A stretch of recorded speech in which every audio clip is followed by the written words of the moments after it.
Hi, my name is George. I've already been introduced. I have a question for every one of you. How many of you have had the pleasure to meet Mary, the saleswoman, that charming lady that appears whenever you open your email account or wherever, and promises you that it will win around $3,000, euros, whatever, per month?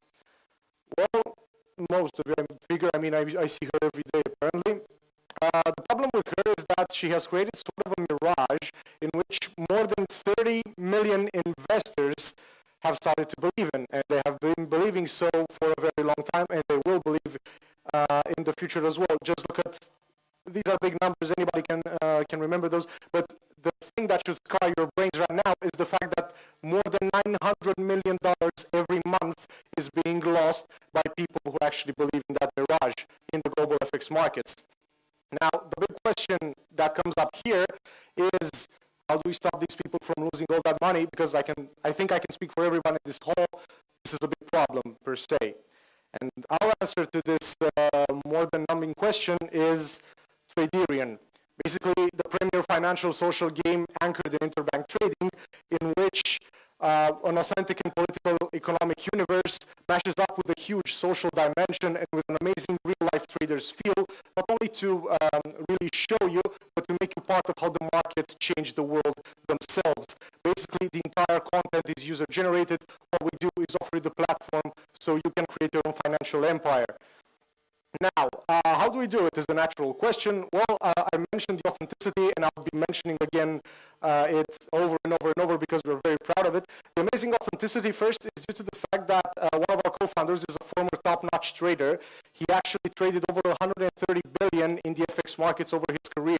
So, through his experience and through the amount of data and user-generated content, we managed to create a financial universe that accounts even for children's allowances in the webs of cash that established between the fictional countries. So imagine obsession for detail over there. Then we're also talking about market making, which is actually a feat that has not been met in any kind of financial social game yet, and it implies the ability to correlate large amounts of data in a short period of time, basically to adapt, and it's amazing for the user experience. Basically, we consider Traderion to be one of the most undervalued opportunities to combine finance and tech since trades got digitalized on the stock exchange in '94. Who's against, well, who's facing us? Mainly the competition is made up from demo accounts from FX brokerages and business and economic simulators. These are the people mainly believing in what Mary the saleswoman is telling them.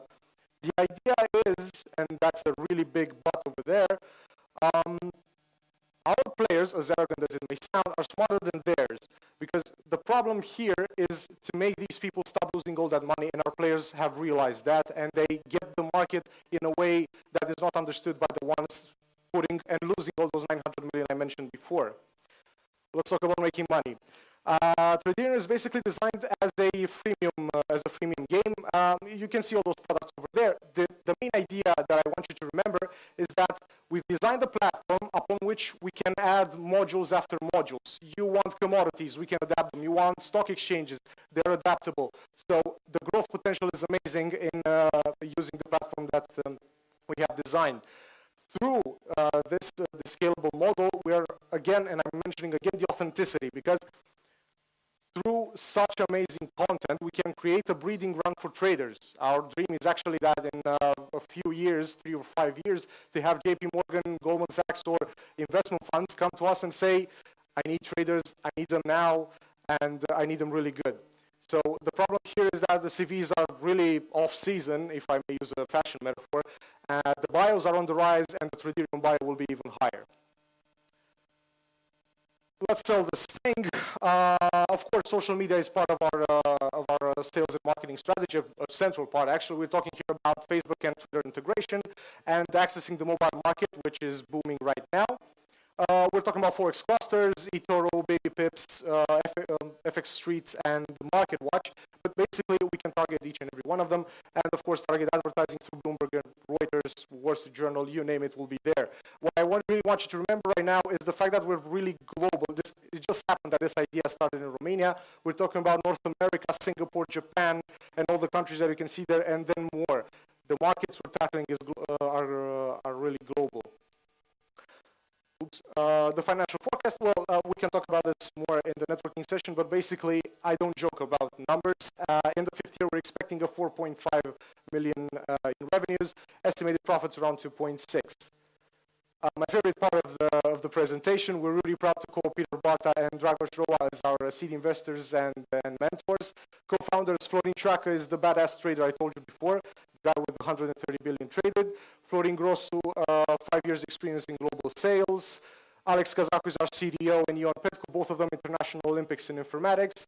Tudor Cucu, about 4 to 5 years experience with the global clientele and design. And the macro and content, these are the guys that are basically shaping the universe from macroeconomic perspective, Mihai Toma and Matei Enache. We launched the alpha version of the game, which tested successfully. We invited around 200 players. We basically took Traderion for a barrel, filled it up with a lot of water, and then plucked all the holes that were inside, because we really adapted quickly to the feedback we received from the players. The beta is on the way. ETA is estimated later this year in September. Now, from the milestone perspective, we're still looking, and we are looking for the first round of financing. We calculated that to be around 500,000 euros specifically, and the first year of we're expecting 5,000 users, just active users, really active users, maybe hardcore players. I think I've made it pretty clear that this is the sort of game you can actually put in your CV, your bio actually, not your resume. And I'm waiting for you to play against us at Traderion.com. Thank you very much. Questions, yes.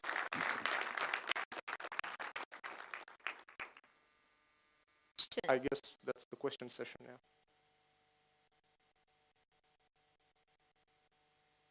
I'll get there immediately. Wait. I think I can still hear it. I mean, middle of the room. Just throw it. Yeah, sure.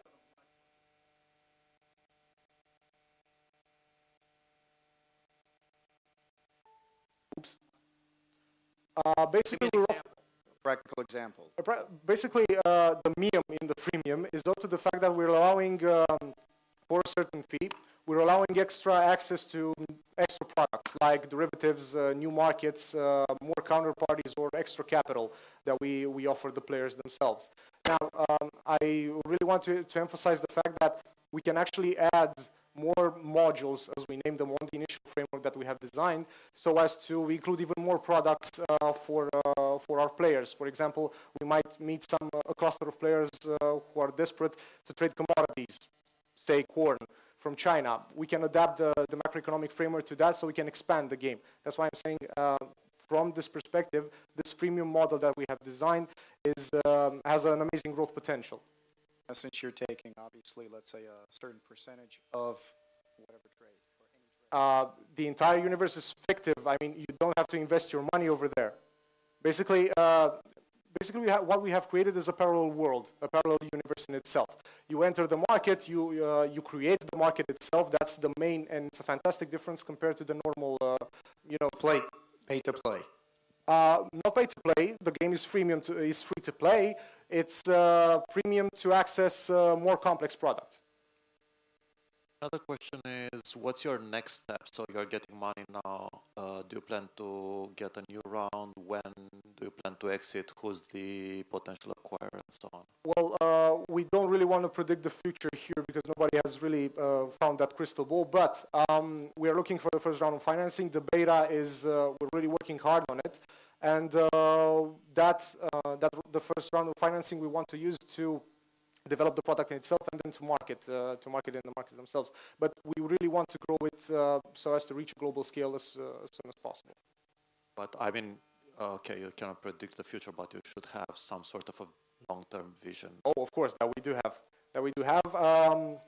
Basically, we want to turn the game into a tool that allows banks to hire their top professionals. We want to allow it to turn it into an educational tool for those private investors wasting all that money, and you also want to turn it into a tool for financial institutions to test their risk scenarios. This is a story that I'd like to talk to you about in the networking session because it can get really vast in details. Okay, so it's not Zynga that is going to acquire you, but potentially a bank or something. That's a scenario that we have taken into account. There are multiple scenarios. Thank you so much.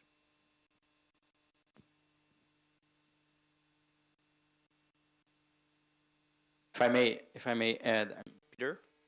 Just to clarify things, as a potential exit could be any e-learning platform, for example, because we can also train traders, future traders, to be able to trade in banks, because we can simulate all the entire universe by a real economy.